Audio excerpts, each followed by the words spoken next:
ఆంధ్రప్రదేశ్ కాంగ్రెస్ అధ్యక్షురాలు వైఎస్ షర్మిల రాజ్యసభకు వెళ్తారనే వార్తలు వస్తూ ఉన్నాయి సార్. షర్మిలను కర్ణాటక నుంచి పెద్దల సభకు పంపేందుకు కాంగ్రెస్ అధిష్టానం నిర్ణయించినట్లుగా సమాచారం. ఆంధ్రప్రదేశ్ లో ఒక వెలుగు వెలిగింది కాంగ్రెస్ పార్టీ. ఇప్పుడు ఎటువంటి పరిస్థితుల్లో అత్యంత బలహీనమైన పరిస్థితిలో ఉందనేది అందరికీ తెలిసిన విషయం. సో షర్మిలను రాజ్యసభకు పంపడం ద్వారా కాంగ్రెస్ పార్టీ ఆంధ్రప్రదేశ్ లో పూర్వ వైభవం సాధించగలుగుతుందా సార్? ఇదేమీ వాస్తవంగా కొత్త వార్త కాదు. వైఎస్ షర్మిల కాంగ్రెస్ లో చేరినప్పుడే ఒక ప్రతిపాదన, కర్ణాటక నుంచి రాజ్యసభకు పంపించాలి, ఆంధ్రప్రదేశ్ కాంగ్రెస్ కమిటీ అధ్యక్షులుగా వేరే వాళ్ళని పెట్టాలి. సో కానీ ఆమె రాజ్యసభ సభ్యత్వం కన్నా రాష్ట్ర పార్టీ నాయకత్వాన్ని కోరుకుంది. కానీ ఆచరణలో తేలింది ఏంటంటే ఆమె కాంగ్రెస్ పార్టీ నాయకురాలుగా ఒక బలమైన ప్రతిపక్షంగా, అంటే మూడవ పక్షంగా, థర్డ్ ఫోర్స్గా ఆంధ్రప్రదేశ్లో ఎమర్జ్ అవ్వటానికి చేసిన ప్రయత్నాలు తక్కువ. ఆమెకు సహజంగానే జగన్తో ఉన్నటువంటి రకరకాల పంచాయతీలే ప్రధానమైన అంశంగా ఆమె పోరాడింది. మీకు దాంతో ఆమె కాంగ్రెస్కు పొలిటికల్ స్పేస్ ఎక్స్పాండ్ చేయలేకపోయింది. కొన్ని సందర్భాల్లో కూటమి పైన విమర్శలు చేసినా కూడా ఆమె ప్రైమరీ యాక్టివిటీ అలా సెకండరీ యాక్టివిటీగా ఎన్డీఏ ప్రభుత్వాన్ని రాష్ట్రంలో కేంద్రంలో విమర్శించింది. కానీ ప్రైమరీ యాక్టివిటీ తనకున్న వ్యక్తిగతమైన పంచాయతీ. దీనివల్ల ఏమైందంటే ఆమెకు ప్రయోజనం దక్కలేదు. వాస్తవంగా ఆమెకు ప్రయోజనము దక్కలేదు, జగన్కు నష్టం కూడా కాలేదు. ఎందుకంటే ఆమె అపోజిషన్ స్పేస్లో థర్డ్ ఫోర్స్గా ఎమర్జ్ అయితేనే ఆమెకు లాభం, కాంగ్రెస్ పార్టీకి లాభం, జగన్కు నష్టం. ఎందుకంటే అపోజిషన్ స్పేస్లో ఇంకో కంటెండర్ వస్తారు, ఇంకో పోటీదారు వస్తారు. కానీ ఆమె ఆ పొలిటికల్ రోల్ ప్లే చేయకుండా whatever may be the reasons ఆమెకున్న పర్సనల్ కాన్ఫ్లిక్ట్ హైలైట్ అయింది. బహుశా కాంగ్రెస్ హైకమాండ్ దృష్టికి కూడా ఇది పోయి ఉంటుంది. సో అలా ఆమె వల్ల వచ్చే ప్రయోజనం రాజశేఖర రెడ్డి బిడ్డగా ఆమె ద్వారా వచ్చే రాజకీయ ప్రయోజనాన్ని రిటైన్ చేస్తూ కాంగ్రెస్ పార్టీని రాష్ట్రంలో ఒక థర్డ్ ఫోర్స్గా, అంటే కూటమి వైసీపీ కాక మూడో శక్తిగా అభివృద్ధి చేయడానికి కావలసిన నాయకత్వాన్ని ఇవ్వాలని కాంగ్రెస్ పార్టీ ఆలోచించవచ్చు. కాంగ్రెస్లో చాలామంది నాయకులు మీకు ఆఫ్ ద రికార్డ్ మాట్లాడుతున్నప్పుడు ఈ అసంతృప్తి వ్యక్తం చేస్తున్నారు షర్మిల నాయకత్వం పట్ల. షర్మిల రాజశేఖర రెడ్డి బిడ్డగా మాకు ఆమోదము, కానీ ఆమె అనుసరిస్తున్న రాజకీయ వైఖరి వల్ల పార్టీ ఎదగడం లేదు అన్న ఆవేదన చాలా మందిలో వ్యక్తమవుతోంది. అందువల్ల ఇప్పుడు ఆమెను గౌరవిస్తూనే, అలాగే ఆమె పార్లమెంట్లో బాగా మాట్లాడగలుగుతుంది, సమర్థవంతంగా తెలుగు, ఇంగ్లీషు, హిందీ మాట్లాడగలుగుతుంది. సో పార్లమెంట్లో she can be a powerful spokes person for the Congress. Congress పార్టీకి అవసరం కూడా పార్లమెంట్లో ఆ పాత్ర పోషించేవారు. సో అందువల్ల అందులో ఉమెన్ రిజర్వేషన్ వస్తున్న సమయంలో, పార్లమెంట్లో ఉమెన్ లీడర్స్ విజిబిలిటీ పెరుగుతున్న సమయంలో she will be a big asset to the Congress within the parliament. ఒక పవర్ఫుల్ వాయిస్గా, రాజశేఖర రెడ్డి బిడ్డగా మీకు ఆమె ఉపయోగపడతారు. అలాగే రాష్ట్రంలో కాంగ్రెస్కు మళ్ళీ కాస్త ఊపిరి ఇవ్వటానికి ఒక కొత్త నాయకత్వాన్ని ఇవ్వటానికి ఉపయోగపడుతుంది. కానీ దీనివల్లనే కాంగ్రెస్కు పూర్వ వైభవం వస్తుందా? ఇది రావాలంటే కాంగ్రెస్ వైభవం ఎందుకు పోయిందో అర్థం కావాలి. కాంగ్రెస్ వైభవం ఆంధ్రప్రదేశ్లో పోవటానికి రాష్ట్ర విభజన చేసిన తీరు, కాంగ్రెస్ పార్టీ రెండు ప్రాంతాల కన్సర్న్స్ అడ్రస్ చేస్తూ, రెండు ప్రాంతాల కన్సర్న్స్ను రీకన్సైల్ చేస్తూ, మీకు బీజేపీ ప్రభుత్వం ఎలాగైతే 3 రాష్ట్రాలు ఇచ్చిందో, జార్ఖండ్, ఛత్తీస్గఢ్, ఉత్తరాఖండ్, ఆ రకమైన ప్రక్రియ చేయలేకపోయింది. సో అటు దానివల్ల తెలంగాణలో నష్టపోయింది నాంచినందుకు, చివరకు ఒక విస్తృతమైన ప్రయత్నము సంప్రదింపులు చేయకపోవడం వల్ల ఆంధ్రప్రదేశ్లో నష్టపోయింది. సో ఆ సీమాంధ్ర ప్రజలు ఆంధ్రప్రదేశ్లో కాంగ్రెస్ పార్టీని ఇప్పటివరకైతే క్షమించలేకపోతున్నారు. అందుకే 1% పడిపోయింది. వాస్తవంగా మరి ఈ బీజేపీ కూడా సహకరించింది కదా అనే క్వశ్చన్ వస్తుంది. బీజేపీ ఉన్నది రాష్ట్ర విభజనకు అందరికన్నా ముందు లేఖ ఇచ్చింది టీడీపీ కదా. వైసీపీ కూడా ఆర్టికల్ 3 ప్రకారం చేసుకోమన్నారు కదా. ప్రజారాజ్యం కూడా మీకు సామాజిక తెలంగాణ అన్నారు తప్ప తెలంగాణ రాష్ట్రాన్ని ఎవరు వ్యతిరేకించలేదు. వాస్తవానికి కాంగ్రెస్ పార్టీ కన్నా ముందే ఈ పార్టీలన్నీ నిర్ణయం తీసుకున్నాయి. కాంగ్రెసే లేటు, అందుకే కదా తెలంగాణలో ఫస్ట్ టైం 10 ఏళ్ల పాటు కాంగ్రెస్కి అధికారం రాలే. కానీ బీజేపీ ఏంటంటే మద్దతు ఇచ్చింది, కానీ ప్రైమరీగా గవర్నమెంట్లో కాంగ్రెస్ ఉంది కనుక అందులో రాష్ట్ర విభజన బిల్లు ఆమోదించిన దానిపైన బిల్లు చేసిన పొలిటికల్ నరేటివ్ ఏంటంటే మా నోరు మోయించి మమ్మల్ని అణిచివేసి ఆమోదించారు అని. మీకు పార్లమెంటు తలుపులు మూసి బిల్లు ఆమోదించారు అంటుంటారు. ఏ బిల్లు పైన ఓటింగ్ జరిగినా పార్లమెంట్ తలుపులు మూస్తారు, ఓపెన్ ఉంచారు. నేను శాసనమండలి సభ్యుడిగా ఉన్నాను. That is the legislative procedure. Any voting జరిగేటప్పుడు సభలో బయటి వారు ఎవరు ఉండకూడదు, మీకు ఎట్టి పరిస్థితుల్లో ఎవరు నిల్వ చేయరు. అలాగే సభ తలుపులు మూసేస్తారు. కోర్స్ అందుకని దాని తలుపులు మూసేయడాన్ని ఒక నేరంగా చూపారు. లైట్లు మూసేశారు, లైవ్ టెలికాస్ట్ ఆపేశారు. కాస్త మోర్ ట్రాన్స్పరెంట్ గా చేసి ఉంటే ఈ విమర్శ వచ్చేది కాదు. బట్ కారణం ఏదైనా పొలిటికల్ నరేటివ్ బిల్డ్ చేశారు. నరేంద్ర మోడీ ఏ తల్లిని చంపి బిడ్డను తీశారన్నారు.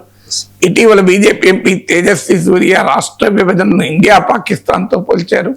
ఆ పొలిటికల్ నరేటివ్ బిల్డ్ అయి ఉండడం వల్ల కాంగ్రెస్ పార్టీ పైన సీమాంధ్ర ప్రజలు తీవ్రమైన కోపంతో ఉన్నారు. ఇది మొదటి అంశం. ఇక రెండవ అంశం ఏంటంటే బీజేపీ పైన కోపం ఉంది, కానీ బీజేపీ కూడా 1% నుంచే ఓటింగ్ లేదు, అరౌండ్ 1%. కానీ బీజేపీ ఏమో కూటమి కట్టగలిగింది. ఎన్డీఏలో భాగస్వామిగా టీడీపీ జనసేన కలుపుకొని పోటీ చేసింది. కాంగ్రెస్ పార్టీతో కూటమి కట్టే పార్టీ ఆంధ్రప్రదేశ్లో లేదు. ఉంటే కాస్త రివైవల్ అయ్యేది. ఆ ప్రయత్నము 2018లో తెలంగాణ ఎన్నికల్లో జరిగింది. తెలుగుదేశం పార్టీ రాష్ట్రాన్ని అన్యాయంగా కాంగ్రెస్ విభజించిందని చెప్పి అదే కాంగ్రెస్ తో తెలంగాణలో పొత్తు పెట్టుకున్నారు. రాజకీయాలు ఎలా ఉంటాయి చూడండి. సో అదే కాంగ్రెస్ను తీవ్రంగా అభిశంసించి ఖండించి రాష్ట్రాన్ని నిట్ట నిలువునా చీల్చారు, కట్టుబట్టలతో పంపారు అని చెప్పి సోనియా గాంధీని కాంగ్రెస్ ను తీవ్రంగా విమర్శించిన తెలుగుదేశం 2018లో వచ్చి ఎవరితో పొత్తు పెట్టుకున్నారు? కాంగ్రెస్ తోనే కదా పొత్తు పెట్టుకుని మహాకూటమిగా పోటీ చేసింది. తెలుగుదేశం కాంగ్రెస్ తోనే కదా మీకు కలిసి పోటీ చేసింది బీఆర్ఎస్ వ్యతిరేకంగా 2009లో. సో మహాకూటమి కట్టారు. తెలంగాణలో టీడీపీ కాంగ్రెస్ తో పెట్టుకున్న పొత్తు గనక సక్సెస్ అయి ఉంటే ఈ ప్రయోగము ఆంధ్రప్రదేశ్ కూడా కొనసాగేది. కానీ ఇక్కడ ఫెయిల్ కావడంతో ఇక ఆంధ్రప్రదేశ్లో కాంగ్రెస్ తో పెట్టుకునే సాహసం టీడీపీ చేసి ఉంటే రాజకీయాలు మారిపోయేది. మీకు ఆంధ్రప్రదేశ్లో కాంగ్రెస్ పార్టీకి మిత్రపక్షం లేదు. తమిళనాడులో మీకు డిఎంకేతో కలిసింది. అలాంటి అవకాశాలు ఆంధ్రప్రదేశ్లో లేకపోవడం రెండవ కారణం. ఇక మూడవ కారణం ఏంటంటే కాంగ్రెస్ పార్టీకి చెందినటువంటి నాయకత్వం మొత్తం మూకుమ్మడిగా almost all with some exceptions 90-95% నాయకత్వం కార్యకర్తలంతా వైఎస్ఆర్ కాంగ్రెస్ పార్టీకి షిఫ్ట్ అయ్యారు. సో ఈ షిఫ్ట్ వల్ల ఏం జరిగింది అంటే కాంగ్రెస్ పార్టీ ఓటింగే కదా, వైఎస్ఆర్ కాంగ్రెస్ వేరేం లేదు కదా. అందువల్ల రాష్ట్ర విభజన ఒక్కటే కారణం కాదు ఈ పరిస్థితి రావటానికి.